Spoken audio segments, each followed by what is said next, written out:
In every age, God raises people up to speak the truth to the world in a way that is currently relevant. Though our opinions should not be held with the same esteem as the biblical canon, we still carry the hope of Christ to the world. Our society has forgotten what it means to follow Christ. The bright lights of truth seekers are barely visible in the dim twilight of a post-Judeo-Christian society. We all see the darkness coming. All we can hope is to share the light that He has entrusted to us. This is Modern Apocrypha.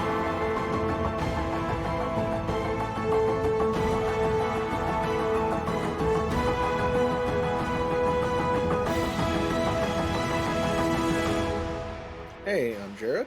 And I'm Greg. And this is Modern Apocrypha, where apparently I delete whole segments of things and we have to re-record them. Yay! Oh, it's always fun to hang out, so I'm not going to complain about that. Well, absolutely. Well, and then we're doing this whole thing with a new studio recording system thing online, and They'll never know, it's but great. We can explain it. Yeah, well, it's great, but learning how to use it properly and learning what it does and doesn't do properly is apparently a thing. So, well, and the whole day today is to figure out the new software. Well, and that's part of it. I do have other things I need to get to, but anyway, what we were talking about and what we're going to talk about again, all over again, is this clash in the narrative of the dialectic. And so, to back up a little bit, explain to people who haven't listened to some of our older episodes what the dialectic is. Imagine that the world is a chessboard and that there are two sides playing on the chessboard, a light side and a dark side. But spoiler alert, they're both played by the enemy. They're both played by spiritual forces that are inimical to humans. And Christians are sort of off to one side doing our own thing, but we don't fight the same battles. It's like Jesus said, my kingdom is not of this world. If it were, I would have people here to fight you. Well, he doesn't fight this world's power battles. Instead, he has other objectives, and those objectives are far more important and far-reaching, but they really don't affect the balance of power in the immediate term very often. Okay. So through the dialectic, in this power struggle of forces, we're seeing through the topic of peak oil for the topic of the episode, and through Bitcoin, and what was the ETF that you were describing before? What's it called specifically? Well, there are 11 of them. Which one did you want? Just that there was a happening, right? Okay. So to paint the big picture for people real quick, and I'll try to do a little bit of better job of this now that we get a take two on it. Sure. The idea is that there are two narratives in the dialectic. One is, call it the dark side of the dialectic's narrative, and that is basically human use of energy is bad. Okay? And that we know, as just reasonable, rational human beings, we know that human use of energy means human flourishing. It's required. It's necessary. They're part and parcel. You have to have it. Sure. And I'm jumping ahead in our conversation because we've already had the conversation, but the way that you have to find a happy middle ground balance. You could use too much energy in the way that, say, China is building buildings just to tear them down and build them up again, and tear them down and build them up again. Again, where's the human flourishing? That's waste. Right. Well, and the point here is just that human use of energy is just human use of energy and products and whatever. It isn't necessarily good or bad in itself. It just is. And there is plenty of material and energy available on the earth to be used. We just have to pick the most economical, most efficient, and hopefully the least damaging to the world around us to use, right? Sure. And then, so that's kind of the left side's narrative. The dialectic, the right side, the light side of the dialectic's narrative is that human use of energy is good because human flourishing is good because human self-sovereignty is good. And these two narratives are clashing really hard lately in some pretty interesting ways. This occurs to me, and this is a new topic. I hadn't come up with this before, but we have had the same thing said in two different directions just recently, where my body, my choice, let me kill my baby, not my body, not my choice, force a jab in my arm. So the same my body, my choice doesn't apply to vaccines, but does apply to kill my baby. I mean, abortion. So I don't know how this comes into this particular the narrative dialectic clash, saying the but same thing for a purpose, right? What is said, what well, words are said, are less important than where they're trying to push you. and I guess this is the other thing, is that the one side of the dialectic does not care. Well, neither side really cares about our opinion, about our free speech. The one side of the dialectic pretends to, and they attract people who are free speech advocates because the dialectic is effective, because human beings can't help but take one side in an argument. We just kind of have to. It's in our nature almost. And the enemy plays off of that. So when one No, side is saying things like, Jesus Christ helps me with that so often and so much, where it just hits me. It's not from me, it's not from my environment, but stop. You're being fooled. Do this thing, not this or that or the other. well, Go that's over there. that's a perfect callback to what we had originally talked about with Israel, right? Where you'd said we stand with Israel, and I'm like, Mm, and you said, and then the next episode you came back and you said, no, I was corrected on that. right. I was corrected. Not like I have a Right, different idea. I was corrected. right. Well, and that's the case. Is we we follow Christ. We don't follow one side of the dialectic, and if we listen, he will point out to us when we're being fooled. Here's another one And that's and just to be clear on what we just said, for people who didn't hear that whole discussion, um, God made an eternal covenant with Israel. They are his people. The government of Israel is an entirely different can of worms. And with what's going on in the power realms in this world, what is currently called Israel may or may not be representative of God's people, Israel, or of what God is doing there. So when it comes to God's people, Israel, we are both very much in favor of God and what he has for his people and good things. We don't always appreciate what human power hierarchies do, co opting the words God has put on things. Anyway, go on with what you were saying. so one of the current ones that I'm also seeing out there, in the interwebs.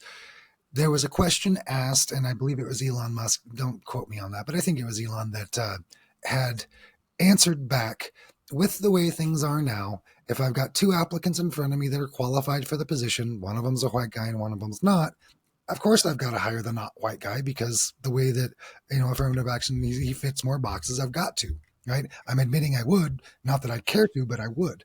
Um, and to me, that just strikes me as picking one of two choices that is a false choice. You have two qualified people. Do you have 1,000 more?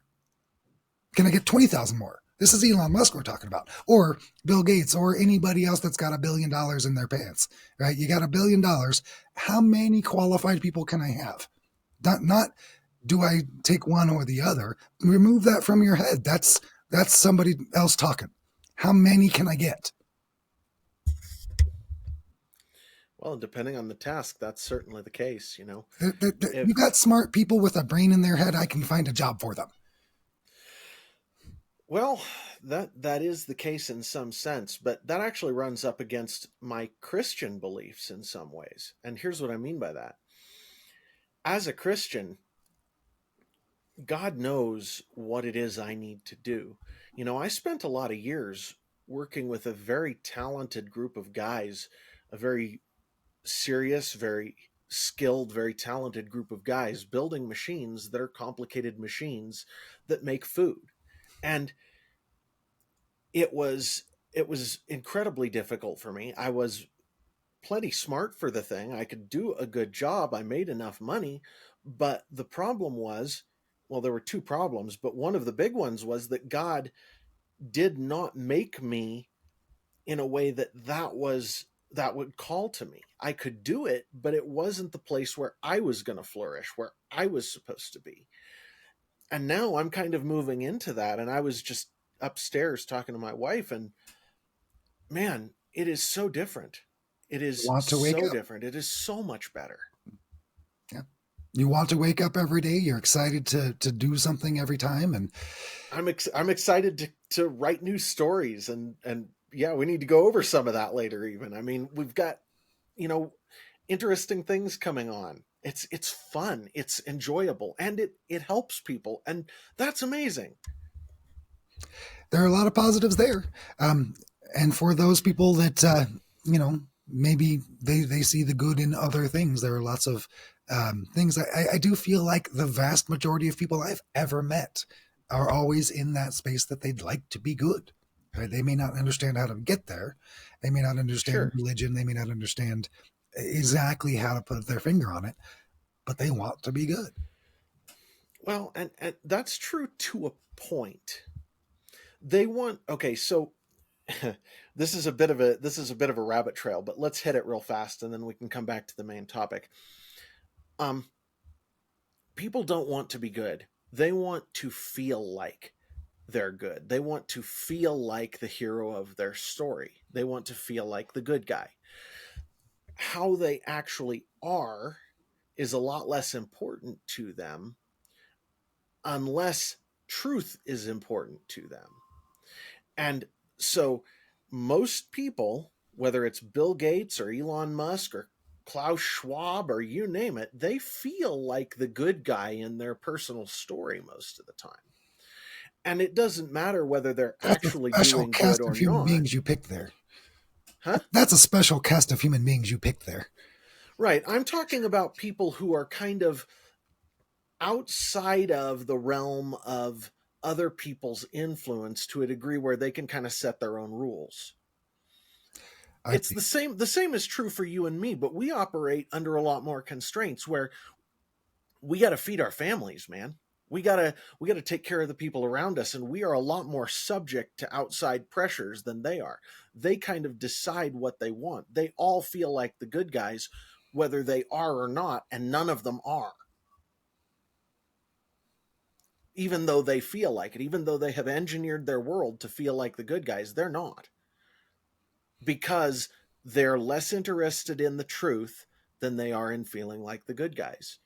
And maybe they accomplish good things. God institutes people for those reasons sometimes. But when it comes right down to it, as a Christian, I know that to actually be the good guy, you have to hold truth up as the most important thing about yourself. You have to value the truth far more than anything else in order to put yourself in a category where you can actually do or be good in any meaningful way.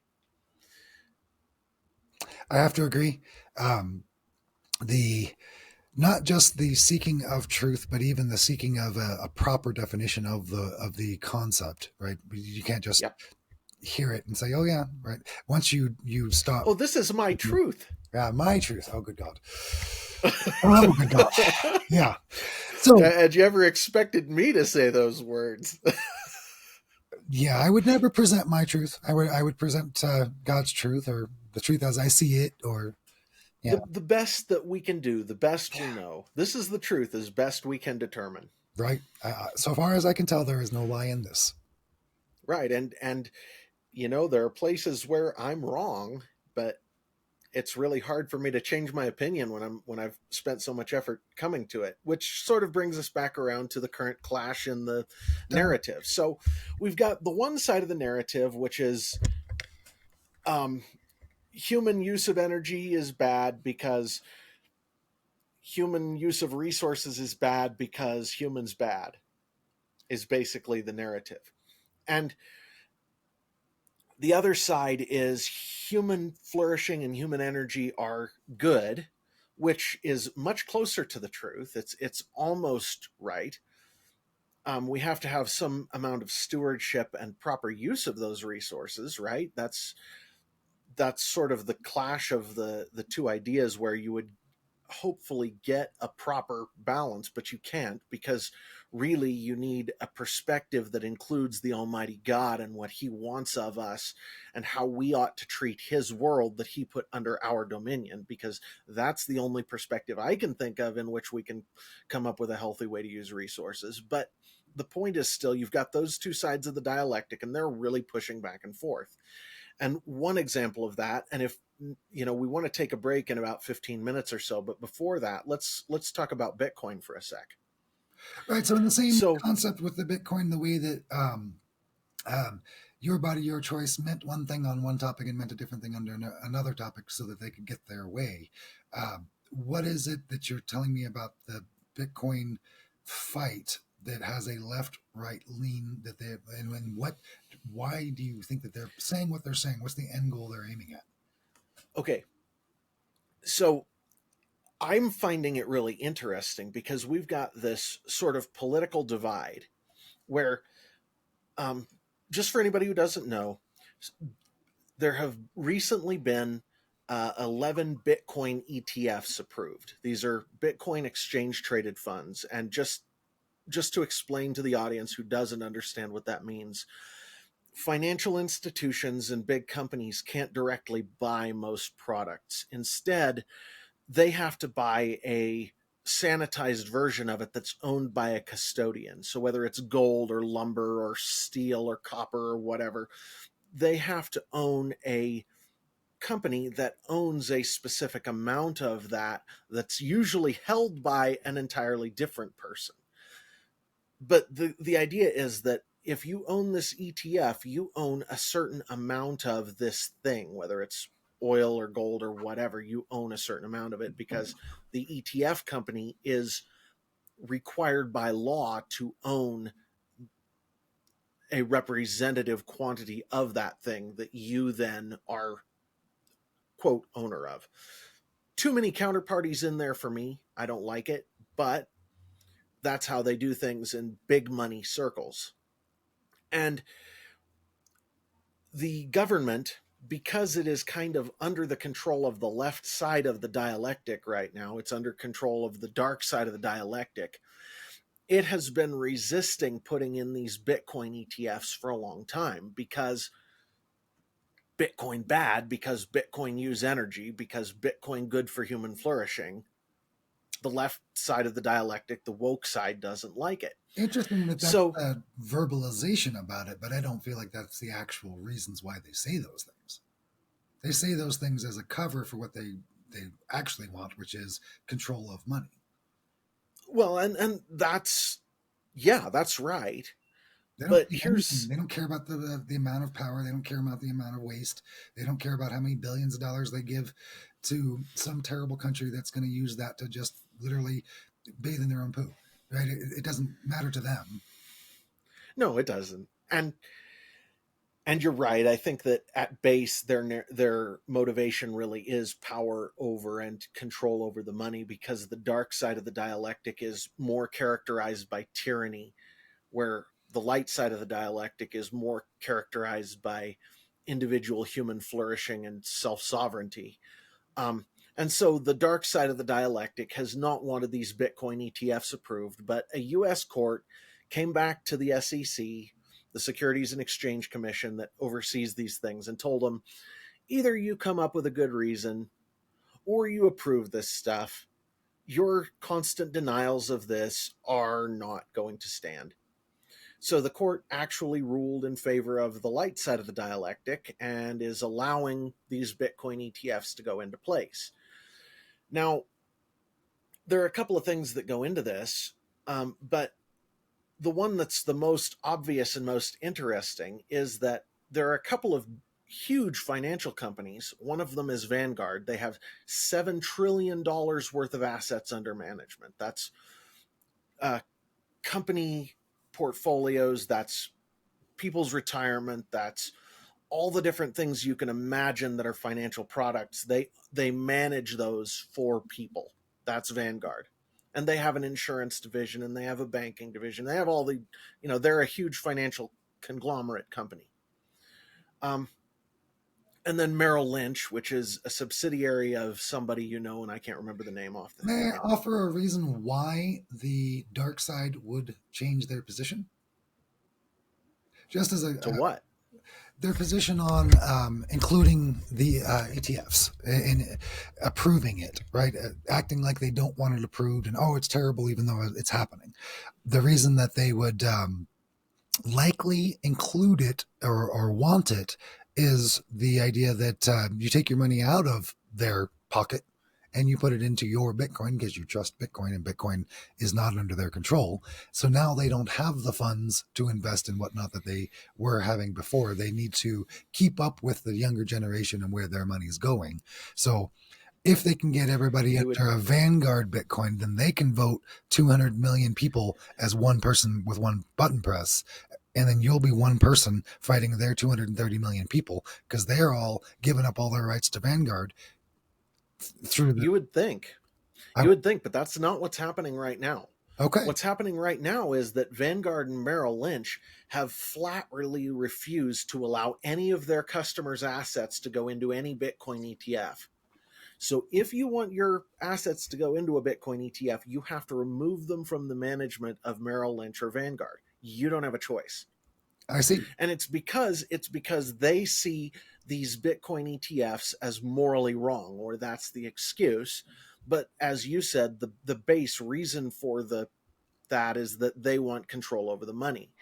And so we see these two sides of the dialectic clashing here, where Fidelity and BlackRock and some of the other big ones have got their ETFs out there. I don't remember which one of them it was, but one of the tickers for it is HODL, HODL, which is a very common expression in Bitcoin circles, meaning hold on for dear life to your Bitcoin. So the ticker for their ETF is HODL, and that's pretty funny. That is Um, interesting. but by the same token, here there's what would I say?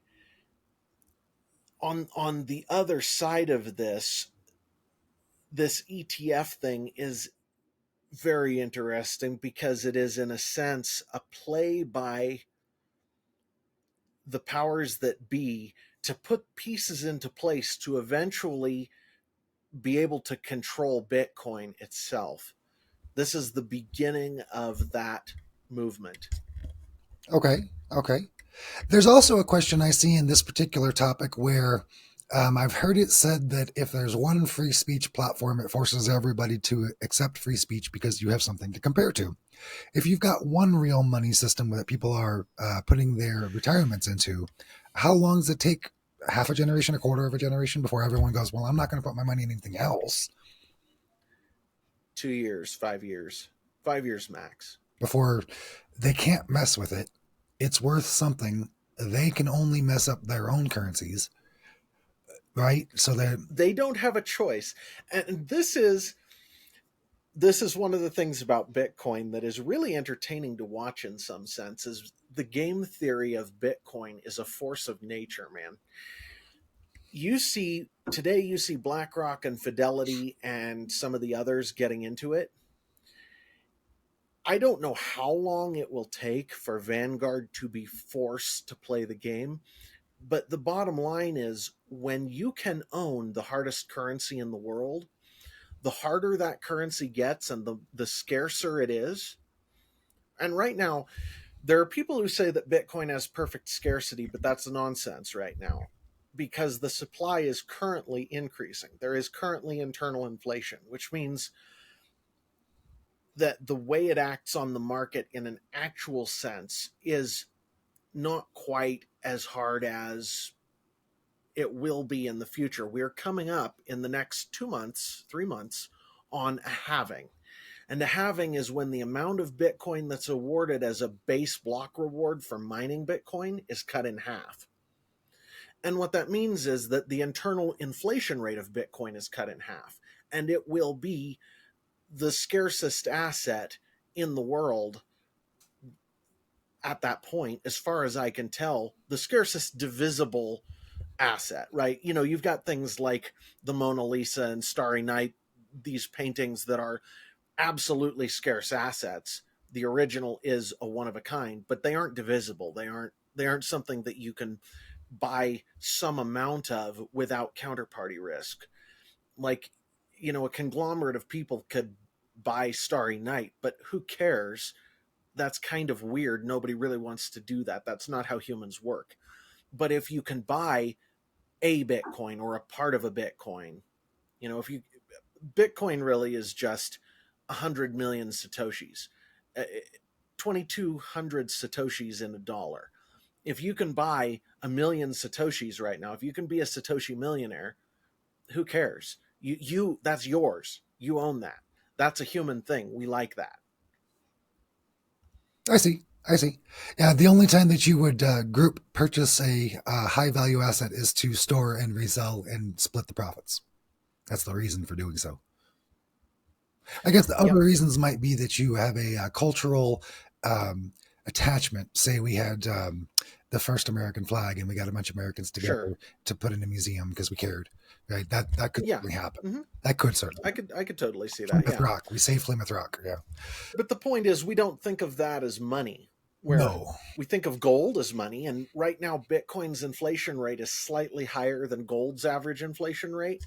In a few months, it will be half of that, which makes it then scarcer. So the game theory here that's totally amusing and cool is just how strong the motivation is for a financial company to own the hardest asset in the world.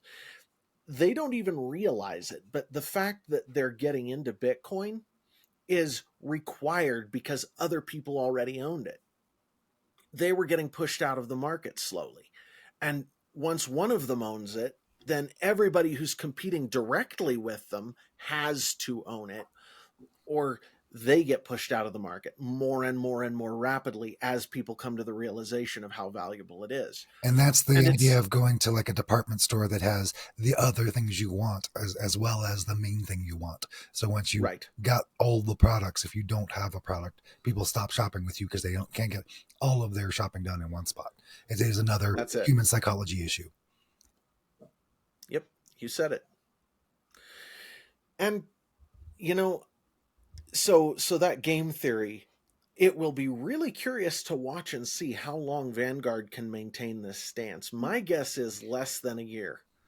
Within a year, they'll have a Bitcoin ETF. That's my guess. Almost certainly within two. But I sort of think that we're looking at a 5 to 10 year window for hyper Bitcoinization, probably at this point. So, somewhere between 5 and 10 years from now, we will see every country in the world having to adopt Bitcoin. That's kind of where we're heading. And it's because it is the scarcest asset. It's the one that everything else is based on. And I will say that I'm afraid of it. I think that it is a scary concept. I think the idea that I can go get a crate of chiclets from Mexico for pesos, and they work hard and they get their pesos and they have a nice house and everything on pesos. But that results in me getting something from Mexico cheaper because their general money is cheaper than mine. And that idea that everyone across the entire planet, it's very religiously appropriate. I mean, it's fair and moral, I suppose, to do so. It's still scary, though. The idea that everyone everywhere gets paid the same kind of denomination for labor.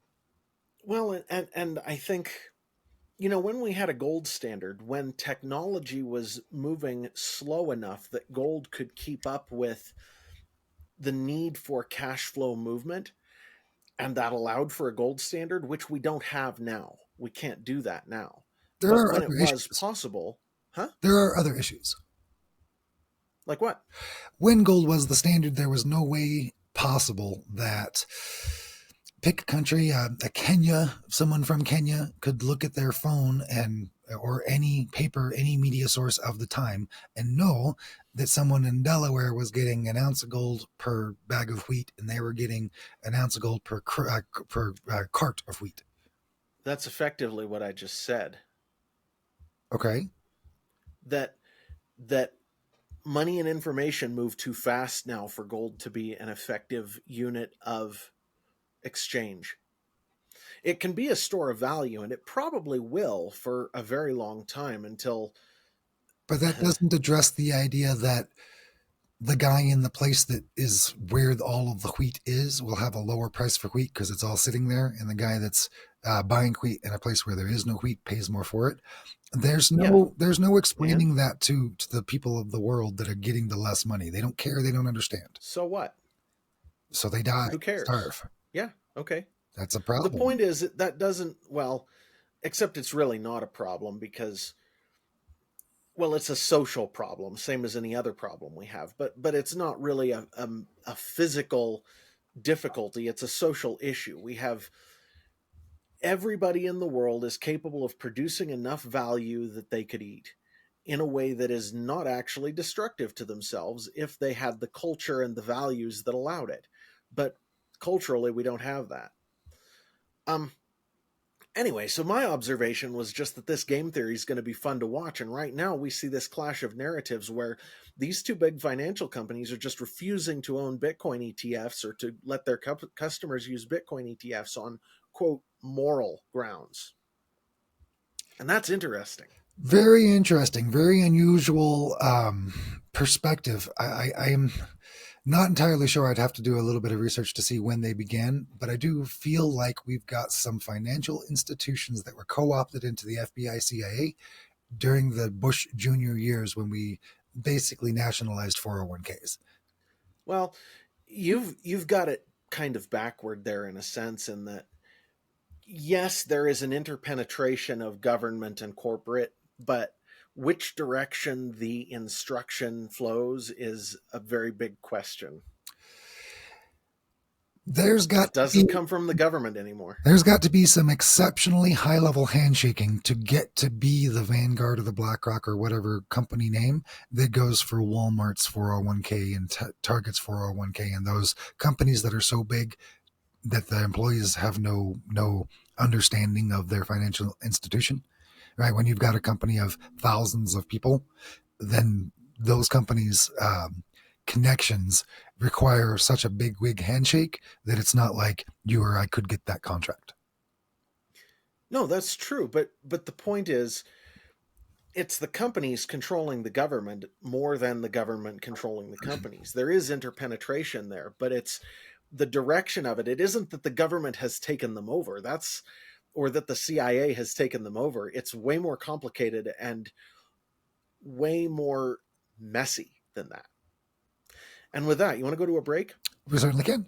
Yep. All That right, was a great time. Thanks, everyone. We'll see you here in a minute. back in a minute.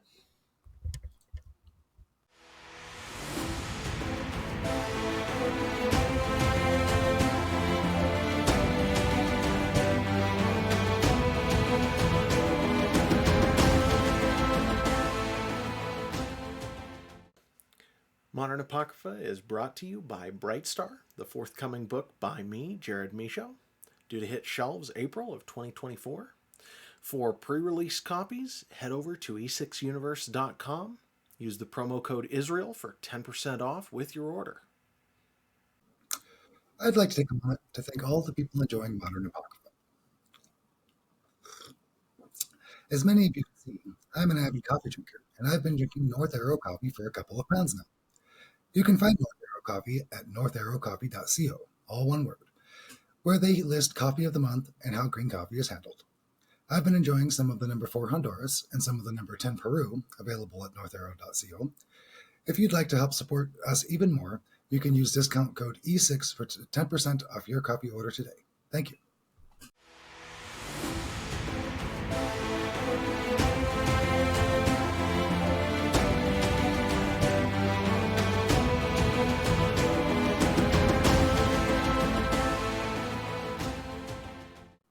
And we're back. And we're back. Welcome back, everyone. So, we finished talking about government sort of co-opting financial institutions, and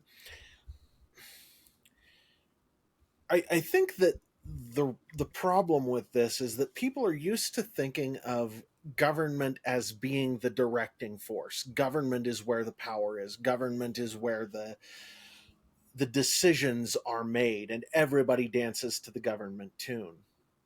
And in this case, it's not that simple um, anymore. All the rules that we live by are made by regulatory agencies that take their suggestions on how they make their rules from the companies that they're supposed to be ruling.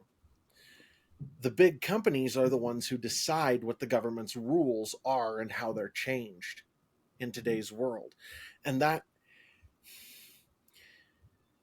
basically, the problem isn't that they're interpenetrated, because you're right about that. They are. The government and those financial institutions, we don't know where they stop and where they start. It's like what we discovered with Twitter and Facebook and the other social media companies, where the FBI was routinely instructing them to take things down, and they just listened. They just did it. They didn't. There was no freedom of speech. There was no transparency as to what was being done. It was all agenda driven communication, manipulation. Well, the same is true on the financial side in some sense, but the question is, who is telling whom what to do? And in this case, I think what we see is a very interesting outworking of that push pull, where the government right now, because of the who's running it, would just as soon not have Bitcoin ETFs at all. And the this judge said, nope, you have to do this, and now they don't have a choice, and so these Bitcoin ETFs are being approved. And realistically, there's no reason they shouldn't be based on current rules. But the whole thing is really interesting, because there is that question of where the push pull is going on. Who is actually calling the shots, and where are they? And at that point, I have to point back to the spiritual layer again and say, well, we live in a place where there are these spiritual forces that have this dialectic push going on in different directions, and they're sort of the ones who are pushing the buttons and calling the shots. And what falls out from that on the human level is really interesting to watch, because it points back to what's going on a spiritual level. It certainly does. I don't know. It occurs to me that we have a case in point of corporations asking for regulation in the topic of artificial intelligence presently. Um, I know that in the housing market crash uh, Hollywood movie that was produced, there was the banking professionals that said you've got to bail us out or everything crashes, and that was very much the corporate side saying what needed to happen. Uh, Yep. And it did. sure, sure. And so certainly you would ask a source matter expert, a source matter expert on a topic if you didn't know. And who can you ask about a topic like the corporate sphere without asking the corporate entity itself? But the initial like begging for some kind of regulation does feel like somewhat necessary. Is that just it feels that way and it's not true? Well, it's a question of where are the decisions being made? Who is actually deciding what happens? And I think today, if you can point at it, it is far more on a corporate level that those decisions are being made, whether it's Larry Fink or Elon Musk or whoever it is, Warren Buffett. I don't know who's actually making decisions about some of this stuff, but it looks like it's coming from the corporate, and the corporate is sort of either strong arming or just massaging the government to get what it wants. And there's some kind of push pull going on, but the government's hold on power is weakening very consistently. To say that there aren't still people in the government who hold an ideal and an ethical standard that's higher, sure there are, but it doesn't really have that much effect anymore. It doesn't control what's going on the way it did. Is an interesting place that we're in. So anyway, let's move on to the peak oil thing before we lose too much more time here. Indeed, indeed. Let me do a quick reference as to what peak oil means. Peak oil is a general concept that we would hit a maximum amount of oil specifically, as researched by a gentleman named Hubert. Let me see if I can get his first name up for us. Um, Hubert Peak Theory by,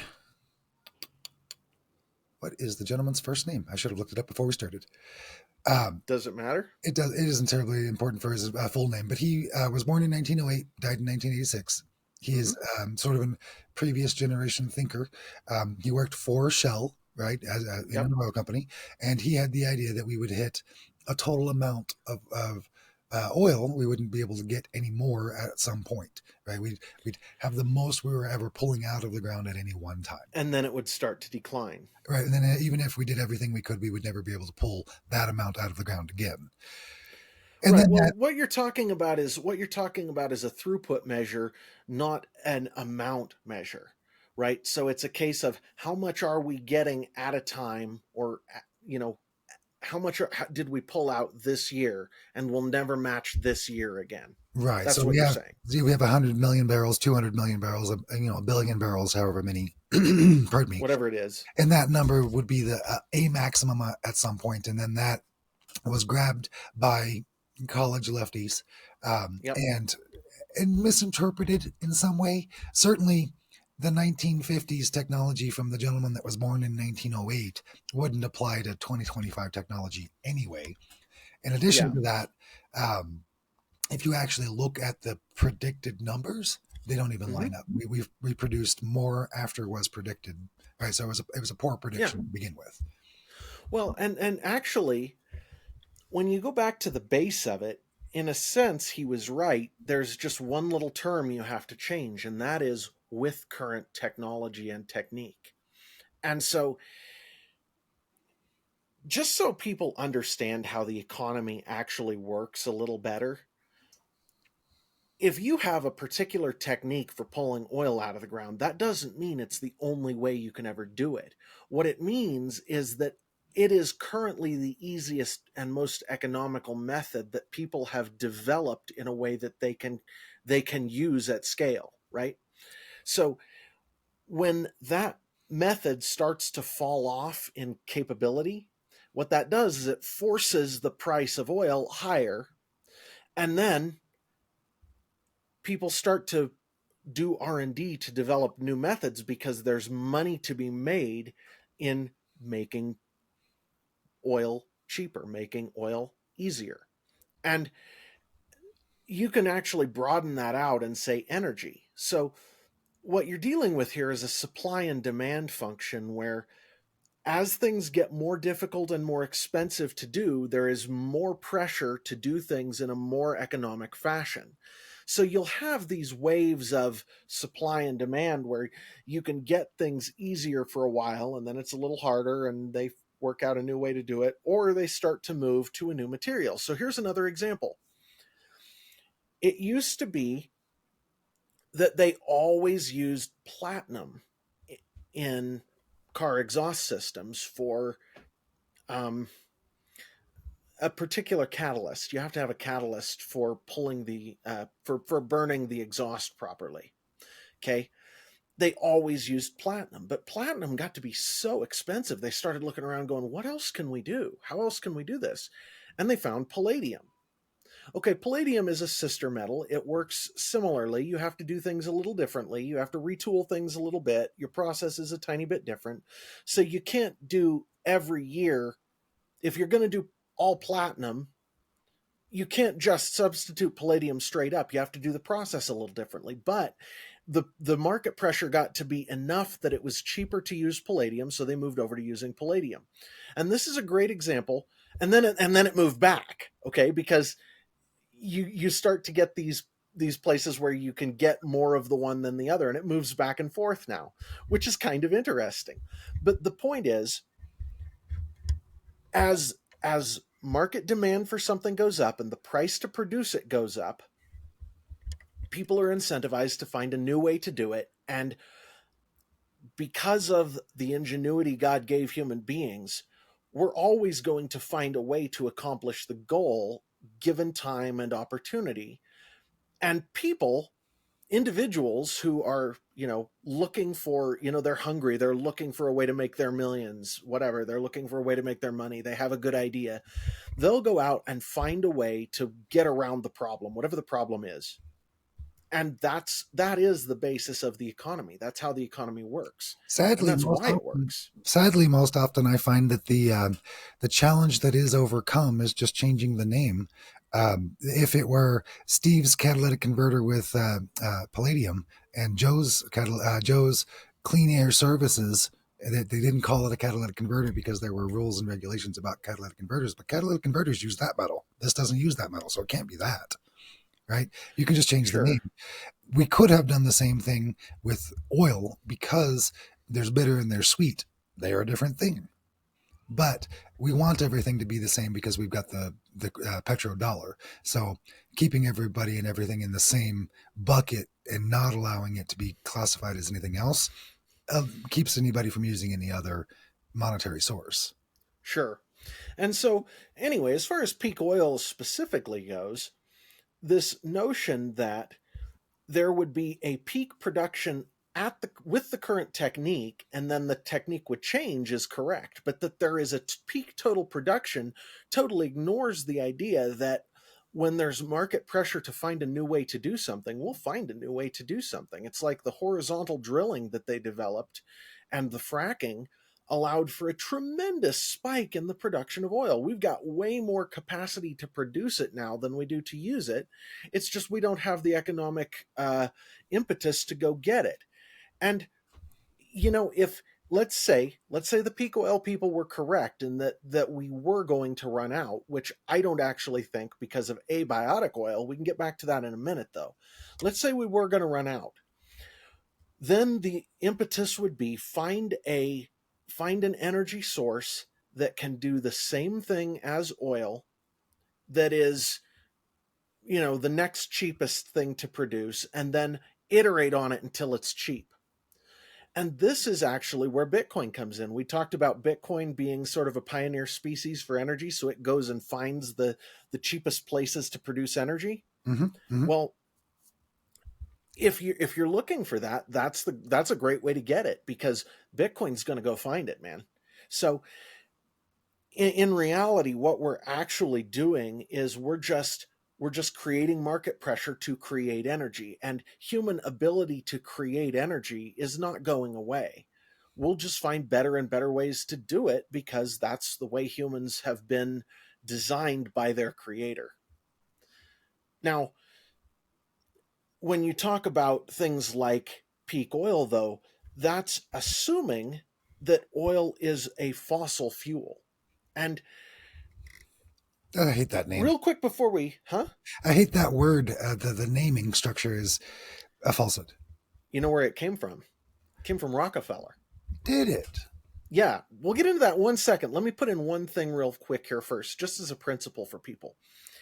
If you believe something that goes along with the narrative of the bad guys, the dark side of the dialectic, because I don't know, you better examine it real close, guys, because they're almost always wrong, and they're almost always lying, and the amount of truth that they put into their narrative is way lower than the amount of truth that the enemy has to put into the light side of the dialectics narrative. So when you're following a narrative that goes along with the dark side of the dialectic, beware. It's probably false, not just in one or two ways, not just at a base level, but systematically and systemically. And when we look at oil production, first off, fossil fuel was a term that was invented by Rockefeller, as I understand it, to make oil seem more scarce so that he could make more money. And that has come down through time as a fairly common thing.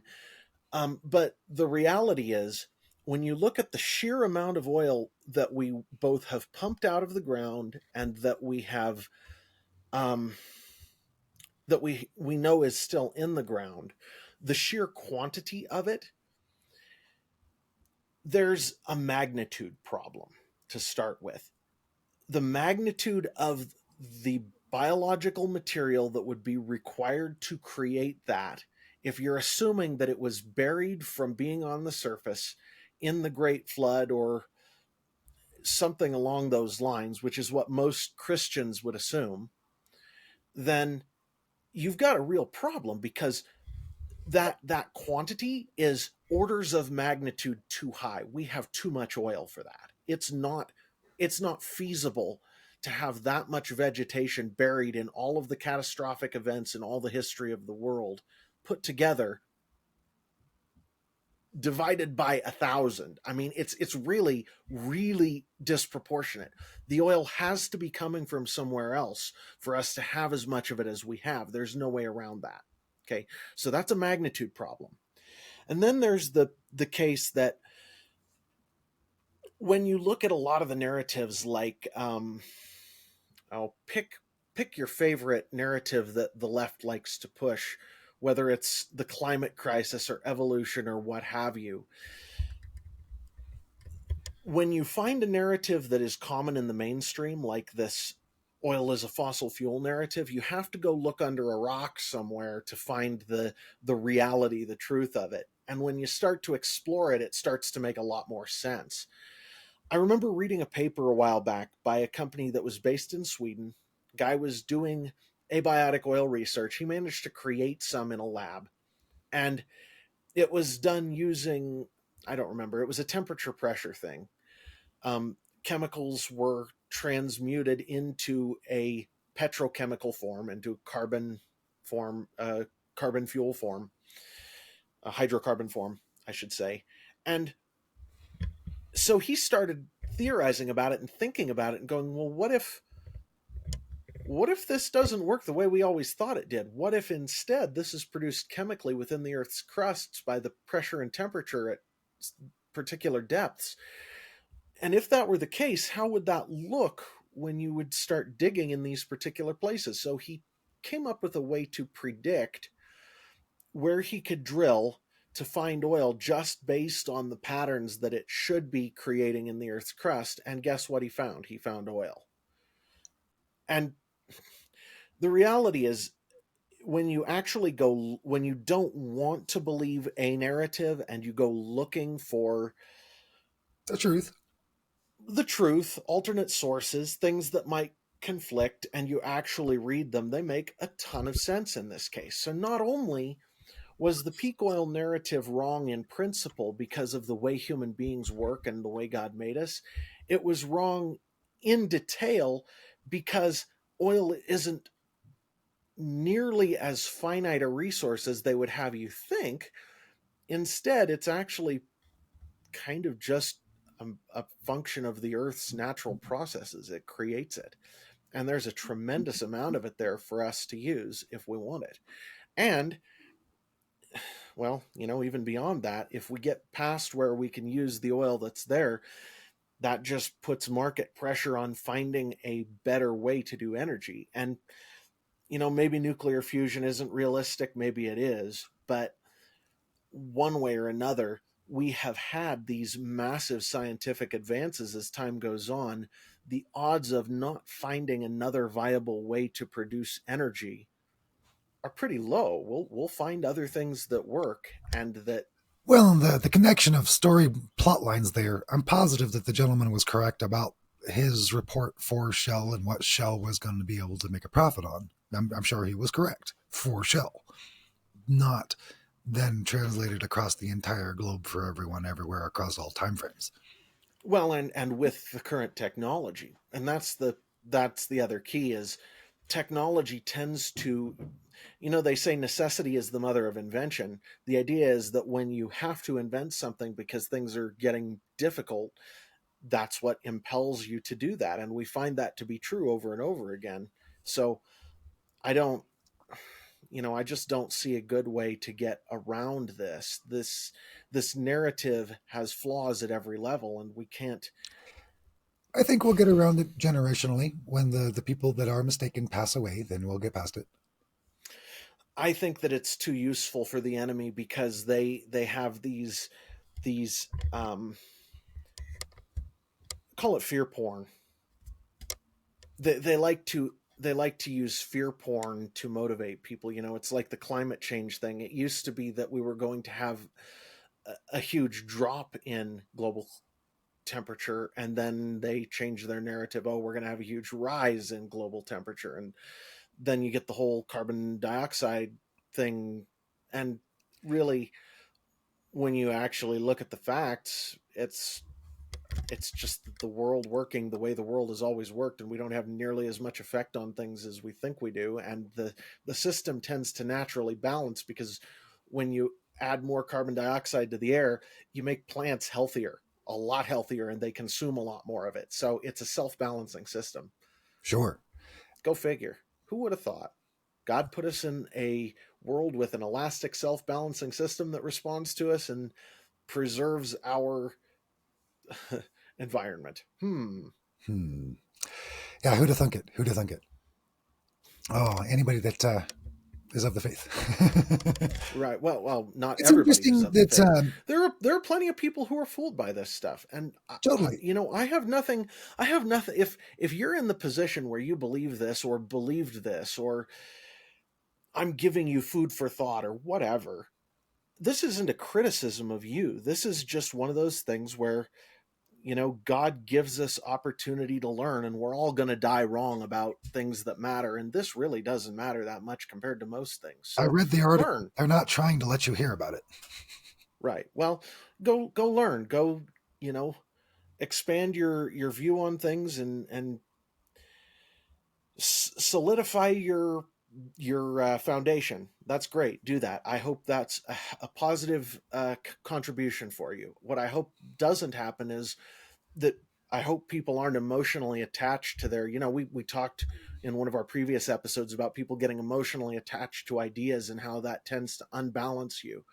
I hope people aren't emotionally attached to ideas to the point where it unbalances them, because it's really easy to get pulled down a wrong track because it looks right, and then you convince yourself that it's right, and so you get this sort of what's that term? You know the one I'm talking about, the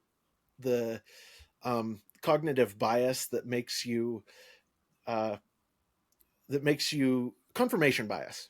I You see. get this I see. confirmation bias going on where it looks the way you think it should, so it confirms what you're already thinking, and that's all of us, man.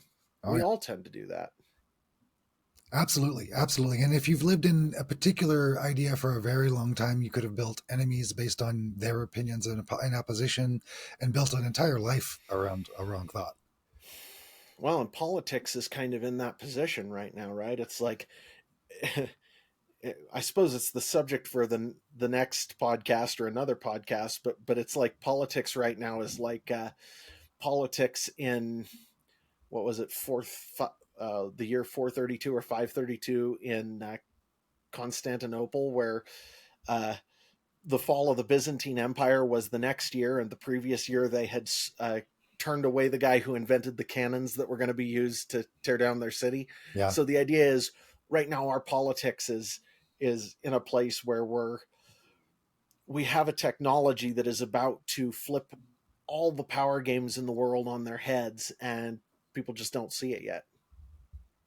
While they may be looking at one technology or over another as opposed to all of them in concert. Right. Well, and some of them have more impact than others. It's like the whole monetary perfect storm we've got going on. We have a monetary perfect storm. We have a labor discouragement, right? We're discouraging improving yourself under the promise that AI is going to do it all for you. So Well, we've been discouraging people in a lot of ways for a long time, a and long that actually comes with the Malthusian side of the woke uh, people bad agenda. The whole population control thing has been a bigger chunk of our environment than any of us really wants to admit for a very long time. You look at how Planned Parenthood was started. You look at how any number of things in this world, like the modern medical institutions, take things on and do things. There's some pretty nefarious crap goes on. It is confusing. It's so nefarious. I mean, yeah, I have to wonder how it's even profitable if the point is profit. I mean, it's confusing how out of balance it is. Well, this is what you get when you have no natural checks and balances left, because the market has been taken out of play by the regulators who require everybody to do everything wrong. And so there's no way for the market to correct anything. And the government and the corporations are all in collusion. And that's where we're at in a lot of ways. But the medical industry's been there longer than about anybody else. And we're reaping the results of that right now. Pretty ugly. I think we'll find a pretty quick balance in the medical industry. I think that we'll see some pretty big changes once we do have non-human actors in front of us. I don't know. I don't know that I agree with that. I think that the enemy's purpose in this world is to kill, steal, and destroy, and that the only way to end that, really, we well, I suspect that we're going to see some parallel society emerging going forward, just because you see things like the response to this COVID thing have really pushed people into very, very disparate camps, and some people are just like, screw you all, we're going back to the basics. And that's creating a parallel track that people who really get sick of this insanity can go to. But the enemy isn't going to stop the insanity. The insanity accomplishes his goal of doing harm to humans, because God loves humans and the enemy hates us for that reason. And God help us. God help us. Come soon, Lord Jesus, come soon. Amen. And with that, shall we call it? I think this is a good spot to call for this particular episode. We'll see you again real soon, everyone. Thanks for stopping by. Thanks, everybody. Blessings on your week. We'll talk to you later.